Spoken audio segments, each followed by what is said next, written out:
आपल्या महाराष्ट्रातला तो युवक अभिजित दिपके प्राणाची पर्वा न करता दिल्लीचं तख्त हादरून टाकतोय.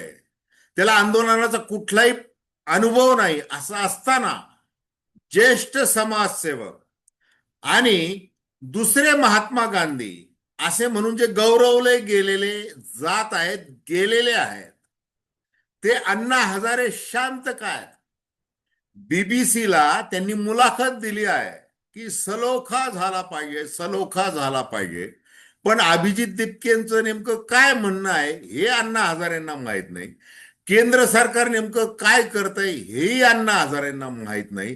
तर अण्णा हजारे यांनी हे ढोंग का केलेलं आहे त्याचं कारण मी तुम्हाला सांगणार आहे.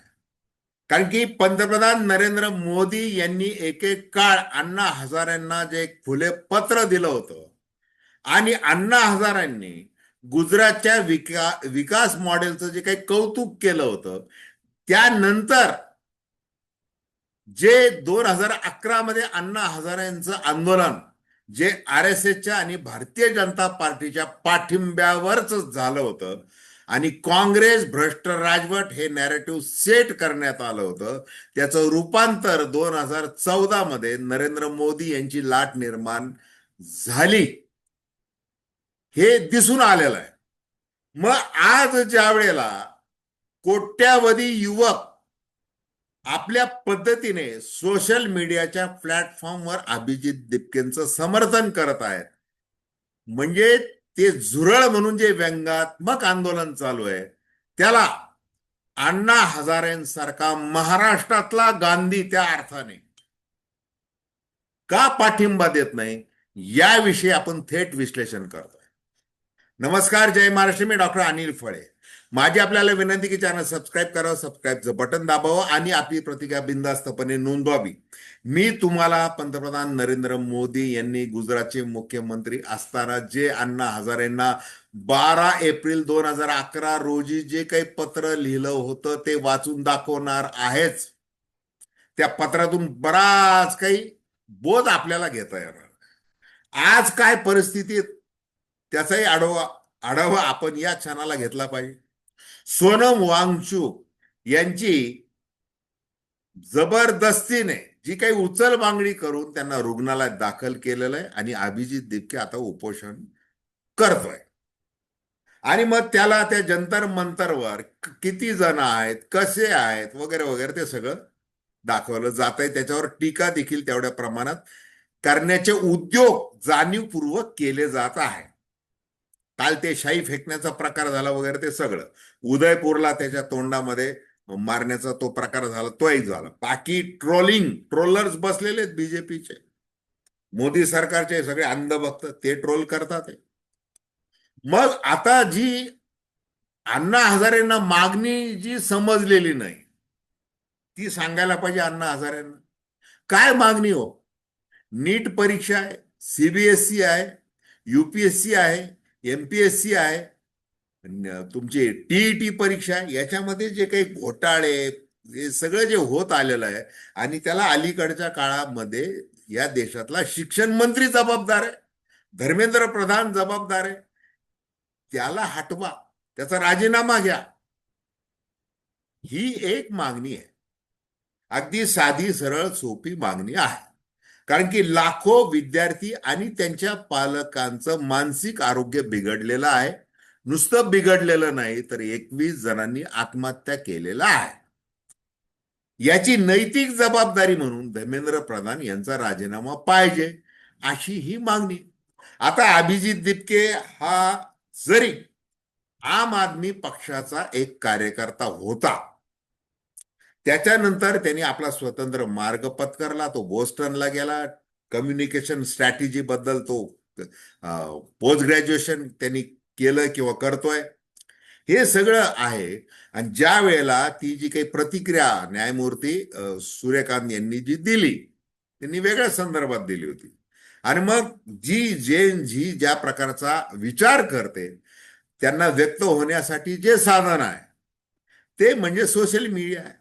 मग त्यांनी मीम्स तयार केलं की चला आपण झुरळांनी एकत्र आलं तर काय हरकत आहे, ते एका वाक्यातून हे सगळं झालं.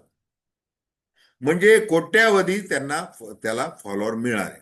आता अण्णा हजारेंच्या वेळेला फक्त फेसबुक होतं, स्मार्टफोन नव्हतेच, याचा वापर जवळपास नव्हताच. आता नरेंद्र मोदी यांच्यासारखा अपवादाने कुणाकडे तो मोबाईल होता, पण 2011 मध्ये कुणाकडे तर सामान्य माणसांकडे आणि जे बेरोजगार मुलं आहेत त्यांच्याकडे असण्याचा काही प्रश्नच नव्हता.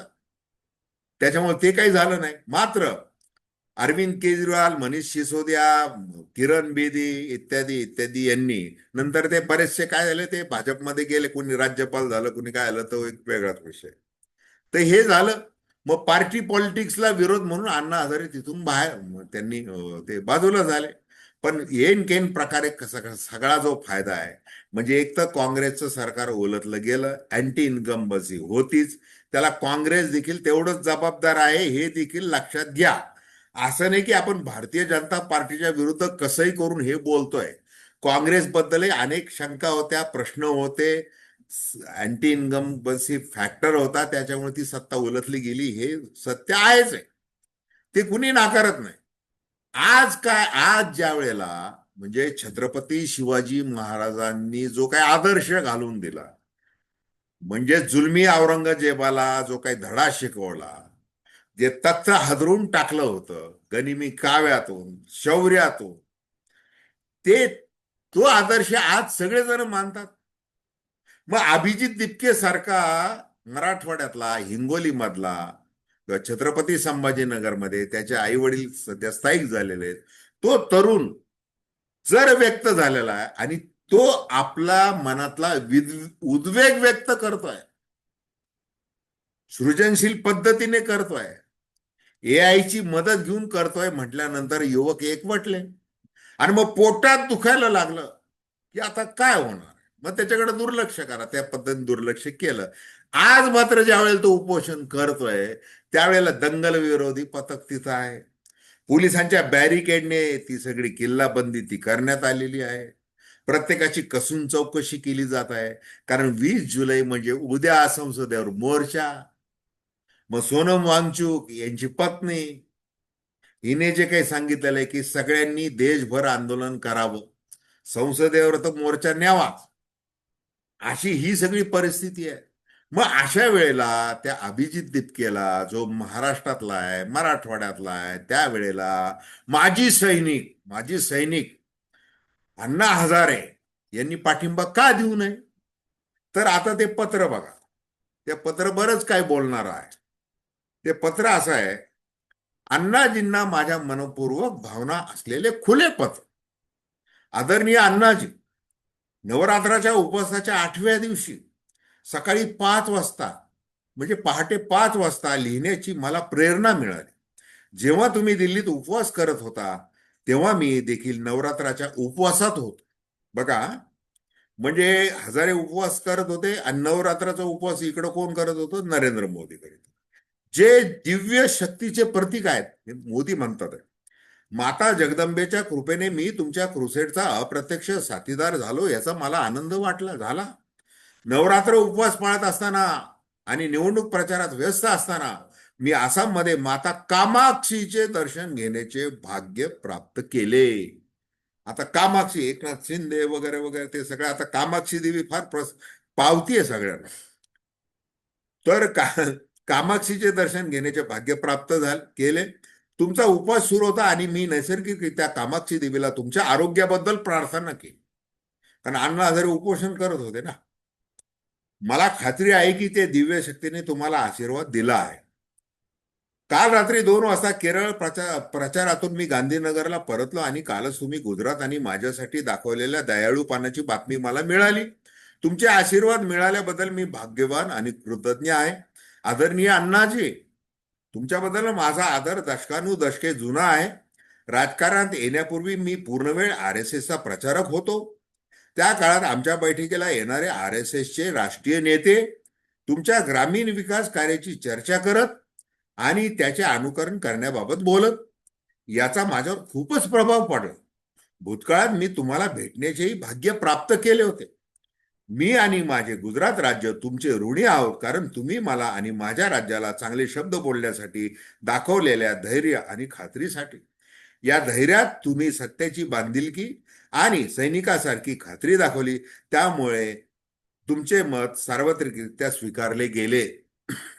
मी तुम्हाला विनंती करतो की तुमचे स्तुतिमय शब्द मला आळशी आणि चुकीचे निर्णय घेणारा बनवणार नाहीत, यासाठी आशीर्वाद द्या. तुमच्या आशीर्वादाने मला योग्य आणि चांगले करण्याची शक्ती मिळाली आहे. त्याच वेळी माझी जबाबदारीही वाढली आहे. तुमच्या विधानामुळे कोट्यावधी युवकांच्या अपेक्षा वाढल्या आहेत, हे लक्षात घ्या. आणि म्हणून माझी एखादी छोटी चूकही त्यांना निराश करेल. त्यामुळे मला सतर्क राहावा लागेल आणि यासाठी मी तुमचे आशीर्वाद मागतो. पुढे बरंच काही आरती करण्यात आलेली, अण्णांची आरती. आता युवकांच मी चूक करणार नाही. मग आज पंतप्रधान नरेंद्र मोदी या अभिजित दिपके, कॉक्रोच जनता पार्टी आणि एकूणच विद्यार्थी पालक जे निष्पक्ष आहेत, अभिजित दिपकेवर तुम्ही आरोप करणार, ते तुम्हाला काय करायचं ते करा. पण बाकीचे निष्पक्ष जे विद्यार्थी आहेत, पालक जे आहेत, शिक्षक आहेत, त्यांची काय मागणी हो?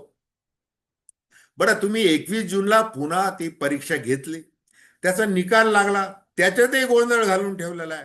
किती तक्रारी येत आहेत सध्या, उत्तर पत्रिकेत वेगळे, गुणपत्रिकेत वेगळे, सगळे मार्काचा सगळा बेबनाव माजून दिलेला आहे. याला धर्मेंद्र प्रधान जबाबदार नाही. मग ज्या वेळेला मोदीजी अण्णाजींना असं म्हणतात की माझी एखादी चूक, मग सध्या काय चूक होतीये तीच निदर्शनाला आणली, तर मग आम्ही राष्ट्रद्रोही का, आम्ही देशद्रोही का, आम्ही हिंदू विरोधी का, वगैरे वगैरे, ते असा प्रश्न पडणारच. आता तुम्ही संवाद अण्णाजींच्या बरोबर तत्कालीन पंतप्रधान आणि संयुक्त पुरोगामी आघाडीचं सरकार UPA यांनी काय केलं होतं, संयुक्त सदस्य समिती नेमली होती केंद्रातली. प्रणव मुखर्जी ते अध्यक्ष होते त्या समितीचे. त्यांनी त्या जन लोकपाल कायदा 2013चा तो आणला, केला. आता त्याच्यामधल्या त्रुटी कुणी दूर करायच्या, तुम्ही दूर करायच्या, तो विषय वेगळा आहे. मग महाराष्ट्राचे आपले माजी मुख्यमंत्री आणि केंद्रात त्यावेळेला मंत्री होते विलासराव देशमुख, त्यांनी संवादक म्हणून मोठी भूमिका केली, अण्णाहजारेंकडे गेले, प्रश्न केला. तुम्ही काय केलेलं आहे? युवकांचं हे मन नाराज करायचं नाही आणि अण्णाजींना नाराज करायचं नाही. मग तुम्ही काय केलेलं आहे? पाठवला एखादा अधिकारी, पाठवला एखादा मंत्री बोलण्याला, अरे बाबा तुमची काय मागणी आहे, जरा द्या मला निवेदन, आपण बघू, याच्यातून मार्ग काढू, धर्मेंद्र प्रधान आणि तुमची चर्चा घडवून आणू, समोरासमोर बसू. असं काही झालं का? झालेलं नाही ना. आणि त्यामुळं तो राग साचलेला आहे. दुर्लक्ष करायचं. आधी सुरुवातीला काय म्हणले, बघा आम्ही 5 मिनिटांमध्ये अभिजित दिपके अमेरिकेहून आला, लगेच परवानगी दिलेली आहे, त्याच्यामुळे आम्ही काही आंदोलकांना अडवत नाही, तरुणांच्या भावना आम्ही जाणून घेतो, वगैरे वगैरे, असा प्रदर्शित करण्याचा प्रयत्न केला. आणि मग आज काय केलेलं आहे? आज पूर्ण लष्कर तिथं आणून ठेवलेलं आहे जंतर मंतरला. हे जे केलेलं आहे त्याचा राग साचलेला आहे. मग अण्णा हजारे, मग तुमच्यावर जर काँग्रेसचे नेते, आता नाना पटोलेंनी सकाळीच वक्तव्य केलेलं की अण्णा हजारेंचं काय, ते काय चुकीचं आहे त्याच्यामध्ये? म्हणजे आता काँग्रेस काय, भारतीय जनता पार्टी काय, सगळे पक्ष काय, सब घोडे 12% सगळ्यांना दिसतंय. परंतु युवकांच्या मनामधली जी आग आहे, ती आग का दिसत नाहीये? मग प्रत्यक्ष मैदानावर 200 आले, 2000 आले का, इकडं 2 कोटी इकडं फॉलोअर झाले, हे खेळत बसण्यापेक्षा या परीक्षा यंत्रणेमधले दोष दूर करणं, त्याच्यासाठी तरी तुम्ही का संवाद साधत नाही, हाच खरा प्रश्न. त्यामुळे अण्णा हजारे, तुम्ही किती, तुम्हाला पाठिंबा मिळाला, कॅन्डल मोर्चा म्हणून सगळे युवक आले, RSSचे आले, भारतीय जनता पार्टीने उतरवले, अभाविपचे आले, जसे उजवे आले तसे डावे सुद्धा आले होते, सगळेजण आले, रस्त्यावर उतरले त्यावेळेला तुमच्या समर्थनार्थ. मग आज तुम्ही असं सलोखा झाला पाहिजे, सलोखा झाला पाहिजे, आणि अभिजित दिपकेची मागणी काय मला माहितीच नाही, काँग्रेस काय, सरकार काय करतं मला माहितीच नाही, असं हे जे ढोंग करताय तुम्ही अण्णा हजारे, ते ढोंग कशासाठी करताय, हाच प्रश्न. तर धन्यवाद. हा व्हिडिओ आपल्याला आवडल्यास शेअर करा, सबस्क्राईब करा आणि आपली प्रतिक्रिया बिनधास्तपणे नोंदवा. धन्यवाद.